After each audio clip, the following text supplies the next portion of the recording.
It's a wonderful joy to welcome home Father Raphael Daly, a son of this parish.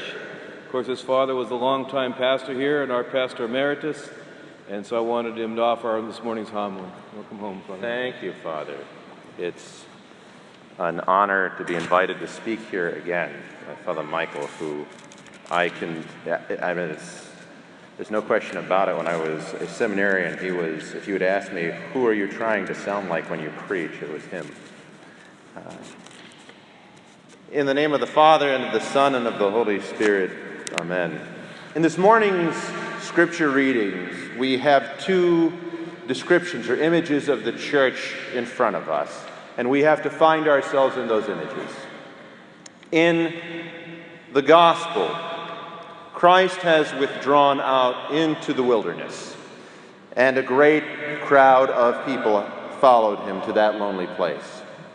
He has compassion on them, he heals them, and he miraculously feeds them. When it comes time to eat, the apostles suggest that they dismiss everyone. Everyone go back to towns and villages and find food on your own. But rather than split up his congregation and send them back to wherever, Jesus keeps them united. He keeps them as one. He also keeps them apart or separate from all of those places where they live, where they happen to reside. They're not breaking bread in a marketplace or where the world lives. They're out by themselves. Christ has set them apart to break bread, and there apart, he satisfies their earthly needs, anticipating the satisfaction of their heavenly banquet, at which Christ himself will be broken. The feeding of the 5,000 there in the wilderness is like the Eucharistic banquet, at least it's for many people, but it's not for everyone. It's for many, but not for all, but only those who God has set apart for himself. Now, in the epistle, we have a second image there, the image of St. Paul insisting urgently to the church there in Corinth and to every church that they not fall into the temptation of splitting up into cliques or to factions or to groups. He calls them to be radically united to one another in Christ. And I say radically united because, of course, as we all know, since the book of Genesis, the default setting on mankind is to split up, to break into small groups, to isolate. Joined together, these two images illustrate how the church must be at every level, from our patriarchate, from orthodoxy at large, for our archdiocese, for your diocese here, down to the church that gathers around your kitchen table at home. We have to remember that we are apart. We have to resist the temptation to break up. Now, we don't literally go out into the wilderness, although some of us do, I suppose, to cultivate that sense in our heart. But even for those here living in the world, we have to remember that although we are in the world, we are not of the world. Now, sometimes when things are going well in life, that's a temptation to remember to keep part of our lives apart. You know, when things are going well professionally, when they're going well socially, when we have a hobby that we're, enjoying with other people we know, and we have secular friendships and secular pursuits, it can be a temptation to get too enmeshed in worldly things. But brothers and sisters, I would guess that for most of you, that's not the harder temptation. In fact, the world probably gives you reminders. Some of you, it gives constant reminders that you are in the world, but you are not of the world. And I would say that in the gospel this morning, that Jesus has gone out into the wilderness, not specifically to teach or to feed the 5,000, but it comes right after the beheading of John the Baptist. So he has been given, and all of those people have been given a tremendous sign that they are not with the rest of the world. If feeling apart from everyone else is easy, feeling close to the body of Christ sometimes is very hard. That's our challenge. And everyone at one time or another is convinced that here amongst Christians, here in the church, there is an inside club, there is an inside clique, there is a center, and they're not in it. It happens to everyone. Even the clergy aren't immune to this thought that pops into our heads from time to time. When I'm feeling mischievous, I'll ask people these questions.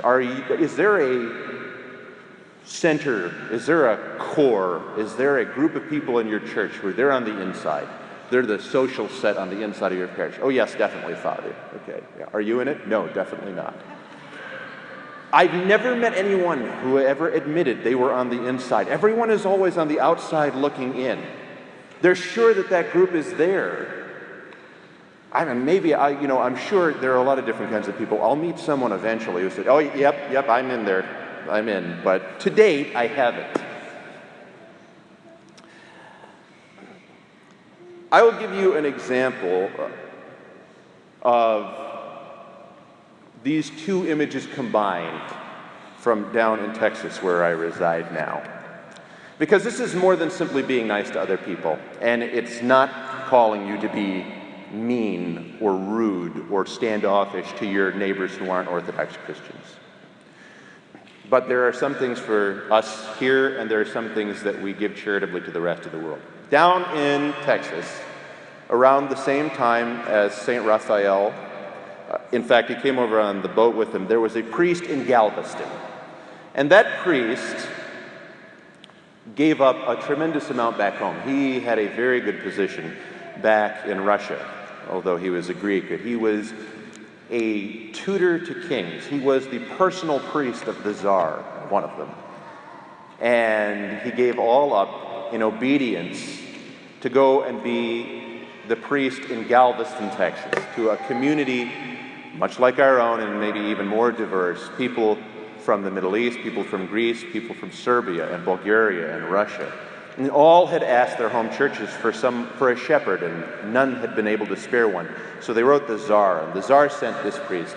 Now he's got one of these names that's a mouthful, so I'll say it a few times, but if it doesn't sink in, you can find him on the internet. His name is Father Theoklitos Triantafylidis.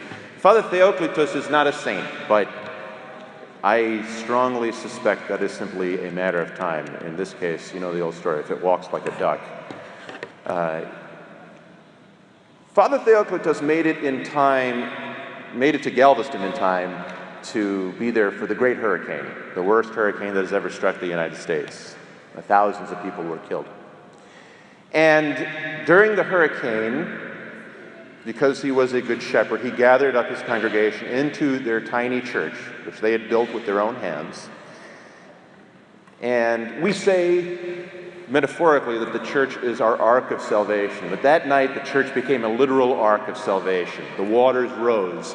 It lifted the church off of its foundations, and it rode on the waves. The people came out the next morning, having survived when their fellow citizens had perished, believing that it had been the intercessions of their priests who had saved them. And if that wasn't good enough, a few years later, he did the exact same thing again. There was a hurricane that followed right after the Great Hurricane that was not as destructive, but a close second. He did the exact same thing again. He saved his people. And so Father Theoklitos had some cred with his parishioners. And what he did with that credibility, I think foreseeing that because they were a multi-ethnic parish at a time where things were growing quick, he insisted radically that they be united. And he, out of his own pocket, bought a cemetery just for Orthodox Christians. Orthodox Christians set apart. In that cemetery, he buried his people. But unlike a normal cemetery, he insisted, and they went along with it, that rather than be buried as families in groups, in the order in which people reposed in the Lord, that was how they were laid out. And so they went to their earthly rest, awaiting the heavenly banquet, awaiting the resurrection, lying united there together as one family. That is more than just being nice. That is more than simply being kind. There is a kind of virtue that is commonplace, and there is a kind of virtue that even doing the normal things, the regular things, becomes an act of virtuous bravery. And I'll drop, as is my wont, a Greek word on you here. The word that St. Paul uses for this is philotimo. It is hard to translate.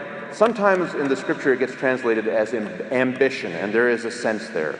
But I want to encourage all of you as you continue on at the church around your table, at the church here at Saint Nicholas, at the church in the Diocese of Toledo and our God-protected Archdiocese and Patriarchate, to practice this kind of family, this kind of unity, a unity that in Christ is brave and it strives knowing that if we wait, we'll drift apart.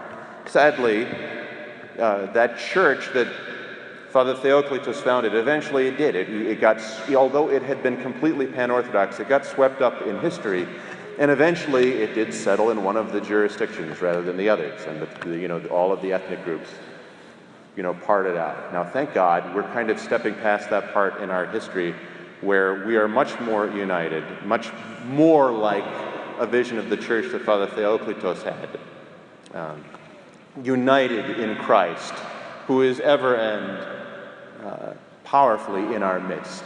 And to him be glory always, now and ever, and to the ages of ages. Amen.